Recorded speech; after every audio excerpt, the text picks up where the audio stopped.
सरू हाइबसी असुक्की मतेक मरु ओय मदुदी अखोगी खोंथांग खुदिंग सरू न ngaklo पीरिबनी सरू यावदना मियोबना लेंब ओटपं ngamloy मियोबगी सरू पोलांग असि अहिंगब तिसुनी अखोगी करिगुम चही सि 15 हेक सुरपदगिदी मियोबगी सरूगी मपांगजा सुम सोंथरएबा अदुना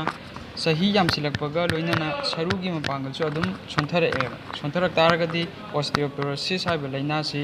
लाकपा याबगी रिक्स वांखलई सरूगी मपांगल कलहन्नबगीदमक अहानबा खोंथांगदी अतेक पचिंजाकसिंग खलगा मसल सुना चाबा हाइबसिनी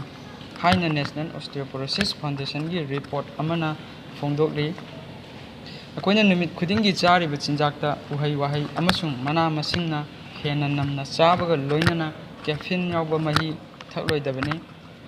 कॉफी गुंबा कैफीन यावबा मही थकपना ngaaki hakchang kangkhatpa malhallabsu konadi hakchang chokta hanbaga loinana aram khorangba phawhale mahusagi khusem gi matung inna miyoi khudimak masagi sahi nipu hek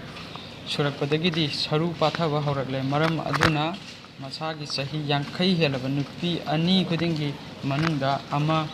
saru patharakpadagi tekpa thengnagani नुपागी ओइनदी मियोई मंगा खुदिंगी मनुंगदा अमा खुदोंग चादबा असि मायोकनै सरू पाथरक हाइबसि हेक येंबदसु खंगदबा लायोंसु उथरक्तबा मरमना ngalingayda isa-isana चेक्सिन थौरांग लौखरहौगदबनी सरू कलहन्नबगीदमक्तदी calcium हाइबसि यामनमक तंगाई फदबा मरमना निमित खुदिंगी calcium milligram 700 चागदबनी चिंजाक्तगी calcium मपुंग फाना लौसिनबा ngamnabagidamak vitamin D चाबसु मथौ ताई अदुना vitamin D जे कोइना चा तारगदी हाइदी मसिगी vitamin D वातना लै तारगदी कोइ चिंजाक्ता यावराइबा कैल्शियम गी कोइ हक्चांगदा लौसलौनबदा एब्जॉर्ब तौहौनबदा मतेंग पानिनेबा vitamin D सिना अदुना थाव थोपंगा अमदी येरुम ममुत्ता vitamin D फंगबा ngami vitamin D जे कोइ येरुमगुंबा येरुम ममुत्से अदुगा nga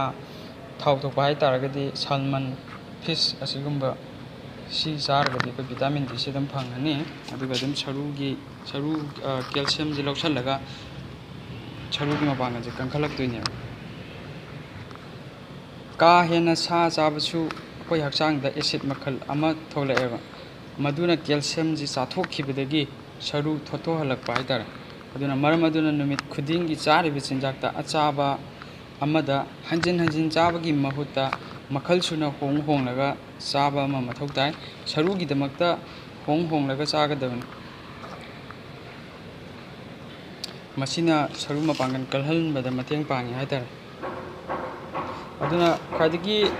फबा चिंजाकसिंग खरा हारगदी सरू मपांगन कलहनबगीदमक्ता nga संगोम हवाई लेबाक हवाई उहै वाहै अमसुंग मना मसिंगसिंगसे चाबा अमा मथौ ताई हक्चांगदगी कैल्शियम मांगहनदुना सरूबदा अकायबा पीरिबसिंगदी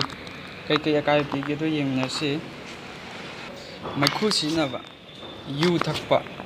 चा कोइन थंगनरिबा चा कॉफी अमसुंग कोलाना सिंगबनी थुम का हेना चाबनसु कैल्शियम मांगहल्ली सरूगी मपांगन कलहन्नबगीदमक मियोइबा अमना यामद्रबदा निमित खुदिंगी हक्चांग साजेल मिनिट 30 दगी तादना तौबा हाइबसिसु यामना मथौ ताबा अमनी